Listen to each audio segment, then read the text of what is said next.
சென்னை மயிலாப்பூர் லஸ் பகுதியில் உள்ள புனித பிரகாச மாதா ஆலயம். இது சென்னை மயிலை உயர் மறை மாவட்டத்தில் உள்ள பழமையான ஆலயங்களில் ஒன்று. இது சென்னை மாநகரின் முதல் ஆலயம் என்ற சிறப்புக்குரியது. லஸ் என்ற போர்த்துகீசிய சொல்லுக்கு தமிழ் மொழியில் பிரகாசம் அல்லது ஒளி என்று பொருள்.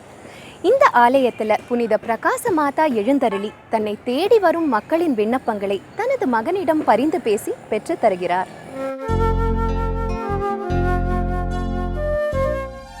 கிபி 1500ஆம் ஆண்டு போர்த்துகீசியர்கள் வாணிபம் செய்வதற்காக இந்தியாவிற்குள் வந்திருக்காங்க.